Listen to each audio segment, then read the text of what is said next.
a tremendous challenges facing global governance on climate change as well. Well, the attention are being shifting away from climate change. How is the IFRC trying to deal with the crisis as a result of climate change all over the world? You're right. Many people are backing away from climate change, but for us, not only is it a constant, but it's increasing. And I think many people don't realize what climate change often triggers. It triggers migration because it triggers food insecurity, and migration often triggers conflicts. So for us, it's absolutely critical that we look at all parts of climate change. First, let's look at prevention. What we're doing is trying to look at early warning systems, for example. Congratulations to China. I don't know if you know, but 99% of China is covered by an early warning system, which not only does it save money, but more importantly, it saves lives. And that's what we're all about, is helping the most vulnerable. So we're into prevention, we're into education, we're into response, and adaptation. Adaptation takes many different forms. Pacific Islands, it means you move from where salt water has penetrated the soil and impacts the crop. In Africa, it may mean we introduce drought-resistant corn so that you still have food, so that impacts food insecurity. Yes. So as a movement, how we embrace it is we educate, we talk about it everywhere we are, but more importantly, we're there when the most vulnerable need us to respond, to help them adapt and respond to it. But you have to do the work also by talking to the leadership of different countries. Absolutely. And we have seen some countries have shifting their attentions away from climate change to fossil fuels and many others as well. So how do you see this trend? Are you worried? Any opportunity we have to work with governments, and not all governments have walked away. So we use voices of governments who help us, and we are not afraid to meet with governments who still may be a bit reluctant to understand, but they do see the impact, whether it be flooding or droughts, and how that impacts, as I said, migration. So continuous discussion is absolutely critical. What about the crisis that we've seen among as a result of wars and conflicts, for example, in Palestinian areas? As we know, earlier IFRC already issued a statement condemning the attacks on the humanitarian workers and the civilians related to the humanitarian work there. So can you tell us about the latest? How is that communication, whether it works or not? Well, thank you for bringing this attention again to the world's attention. I was one of the first humanitarians to go into Gaza, and even then the devastation was massive. And unfortunately, the situation has deteriorated considerably. But we continue to talk and work on it, and not just talk and work on it, but find innovative ways to bring aid. Our Palestinian Red Crescent National Society is there day in and day out, running ambulances, doing medical services, and doing our very best. But this is a humanitarian crisis. It's the biggest humanitarian crisis in my lifetime. And we have to be more vocal about it, bring more attention to it, which is what we are doing. But attention and statements are not enough. We absolutely need the cooperation of governments to create an environment of peace that we can get in and get sustainable humanitarian aid. People have to know that aid's coming and will continue to come. You know, we're 191 national societies. We will actually have a board meeting with one topic this week. It's all about Gaza. You see the statements coming out of the Israeli government. It seems that none of those words are being listened to. I wouldn't say none. We need to have the tenaciousness to have that going on. One time when I was taking my nephew someplace and I was talking, he said, "Oh, Aunt Kate, you make my ears tired." I'm prepared to make the world's ears tired until we get the aid in that we need. 30 of your colleagues died right in front of your eyes almost. Yes, the day I was in Gaza, I met with our ambulance drivers there. I left to go back to my hotel, and when I came back, One of our ambulance drivers had been killed, and 2 of our EMTs had been hurt. So how do I deal with it? I deal with it with keep pushing, doing interviews like this, by trying anywhere I can and to remind the world why they must honor our emblems, why it's important we be there, and meeting with government officials. I'm fortunate to have the opportunity to meet with global leaders around the world, and we reaffirm this all the time.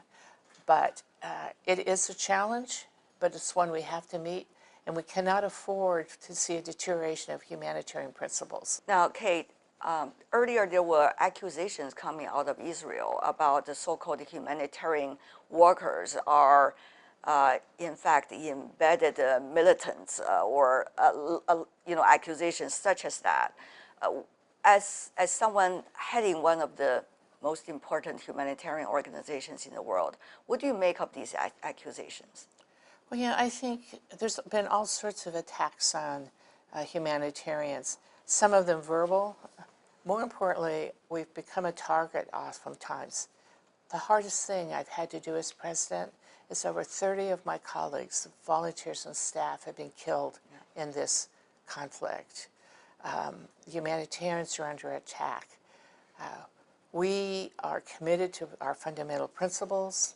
We are committed to going forward.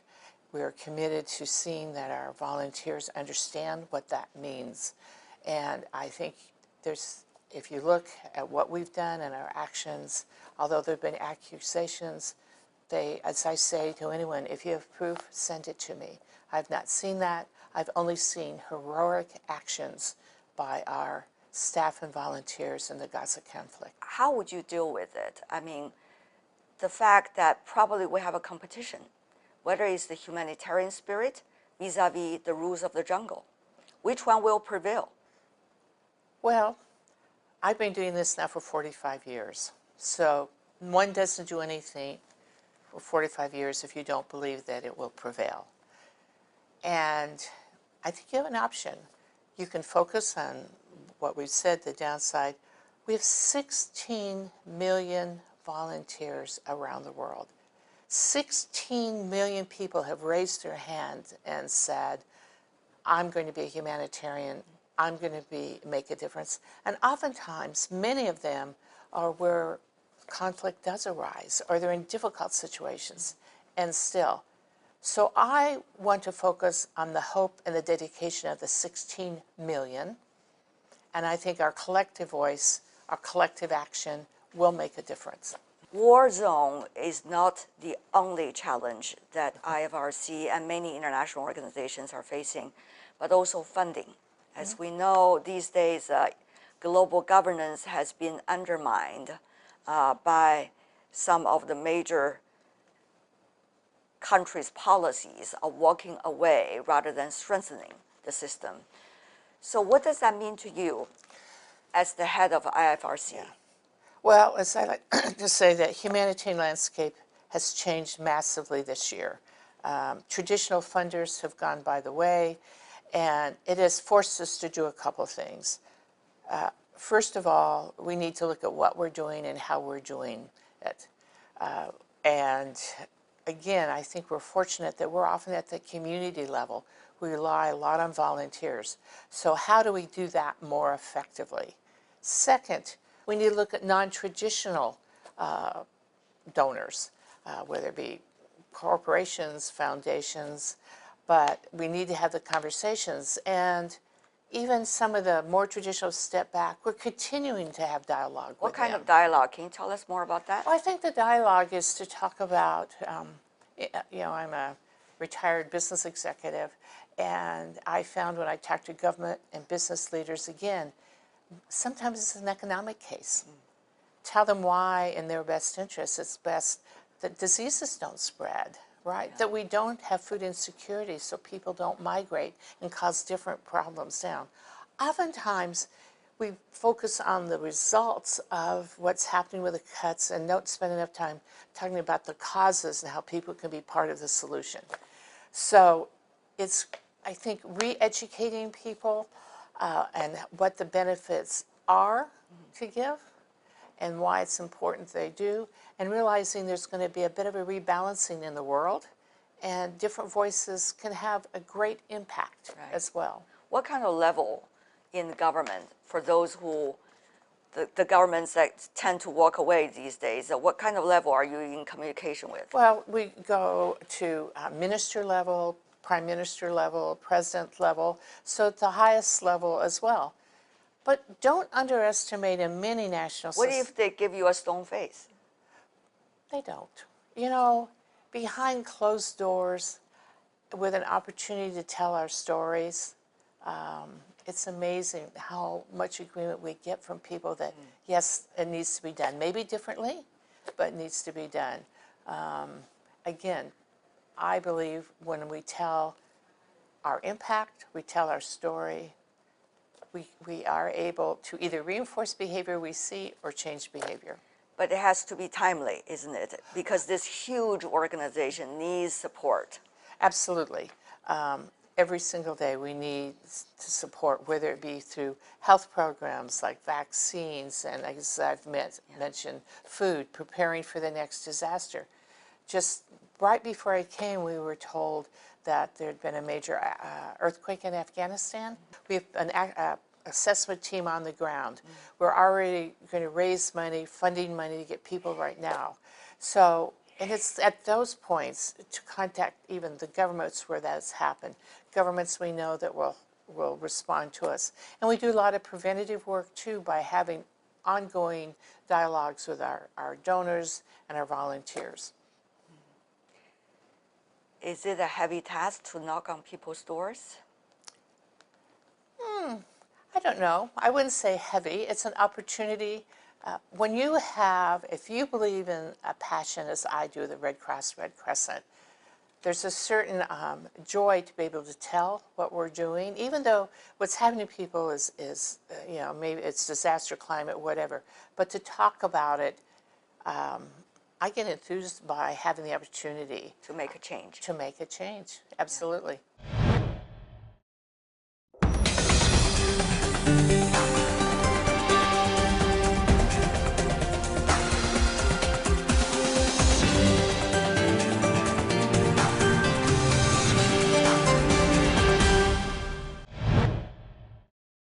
You are here in China, traveling around the country and in close contact with your Chinese counterparts. Describe to us what is the nature and the stage of cooperation now between China and the FRC. Well, it's never been better or more critical, and it's not new to me. Many years ago when Ebola first started, we were trying to train our volunteers to do what we call dignified burials, because when someone died, the women primarily would wash their bodies, but that's how Ebola was transferred. So we needed to convince them, and we could do that because we're part of that community, to change how that happened. But the world bought up all the protective equipment. So our relationship with the Chinese Red Cross, I think, has never been stronger, and Time-tested. time-tested. We've been here 25 years, the IFRC, working with the Chinese Red Cross. So it's tested. Your logistics, we're relying more and more on the Chinese Red Cross for their logistics ability, because part of the key to responding to disasters is to get there quickly with the right things at the right place. With the right price. Yes, all of the above. And the Chinese Red Cross has been there to do that. This will be my first real interaction with the Chinese government, but I know how the Chinese Red Cross is auxiliary to the government. Clearly, I think the Chinese government has an opportunity too to support us more globally around the world, just as China is becoming a much bigger presence around the world. So I'm very pleased with what's going on. I'm excited to be here to talk to your leadership on priorities. So it should be a very, very special week in my life. At the same time, we are seeing global governance being undermined. So at this moment, there seems to be a big empty hole right there. So Kate, how are you and your colleagues digesting this fact?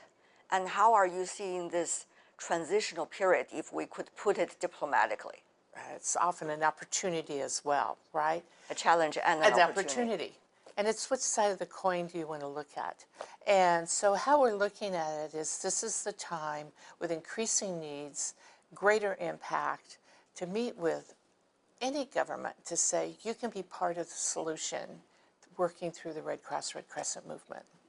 IFRC has been working around the world to support aid volunteers.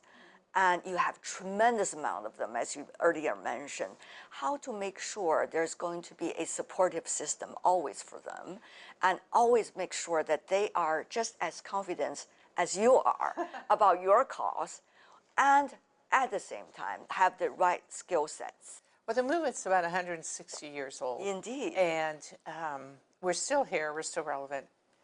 Just 80% of the volunteers in Africa are youth.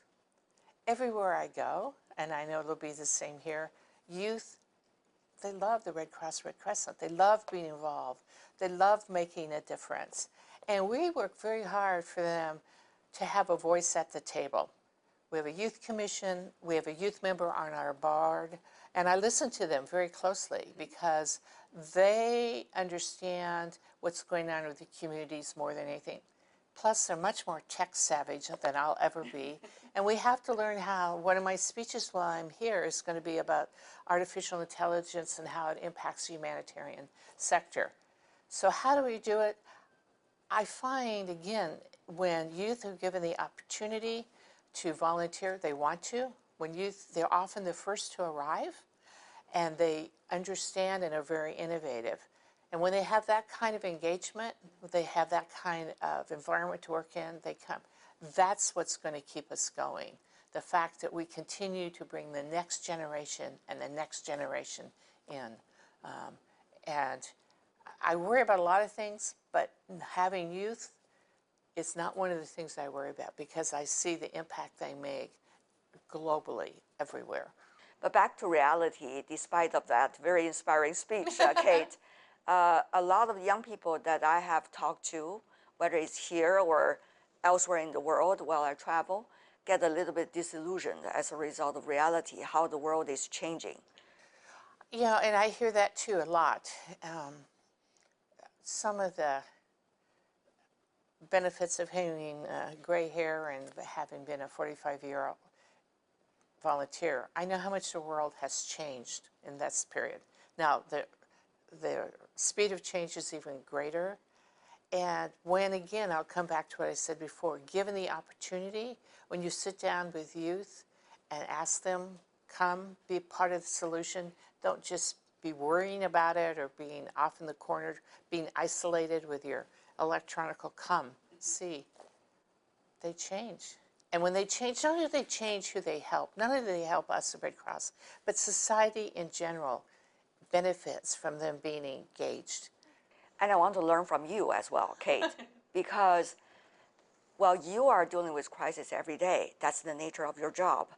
Many of us around the world are just learning how to deal with crisis that are keep on changing almost every day.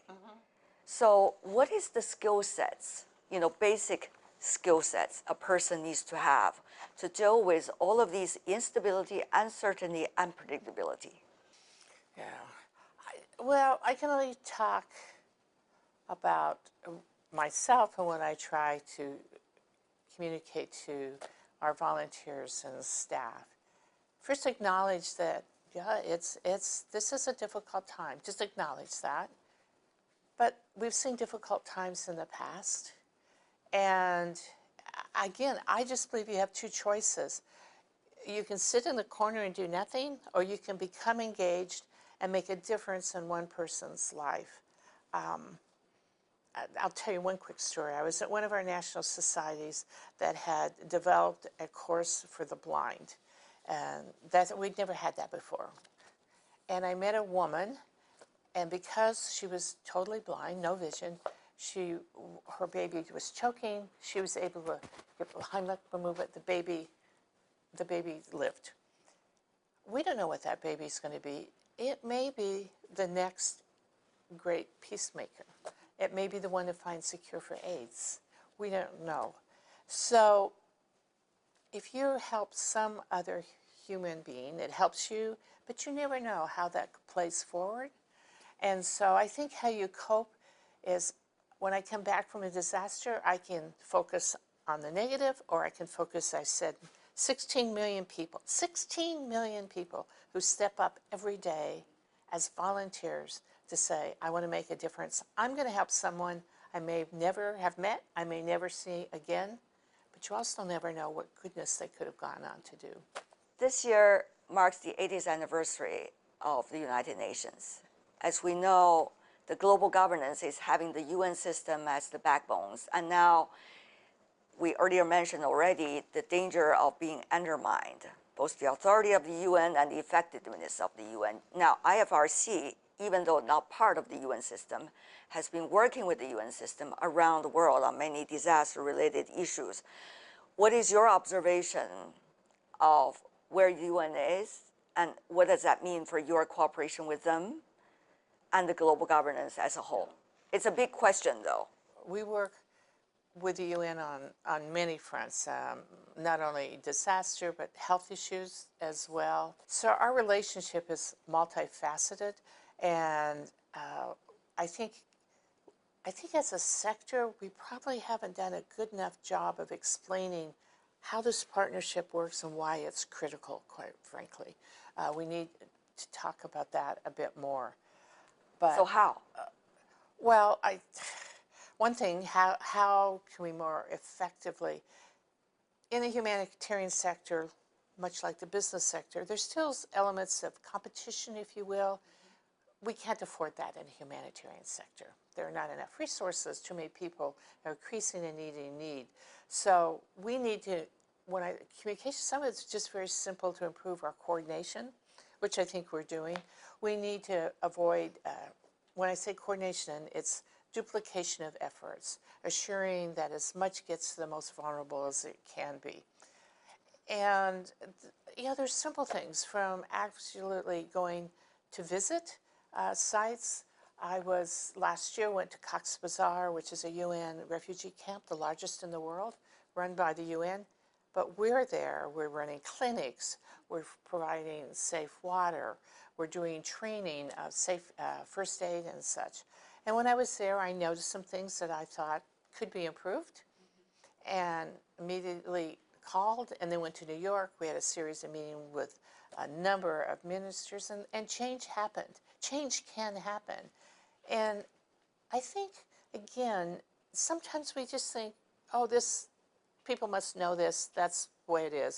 No, oftentimes, it's even in our own lives, things kind of evolve, and when you step back and go, I'm not sure why we're doing it this way, why aren't we doing it that way? And knowing how. So for the UN, part of it is, again, let's clearly define what we're doing, let's leverage the role, and let's continue to take a focus on who we're trying to help.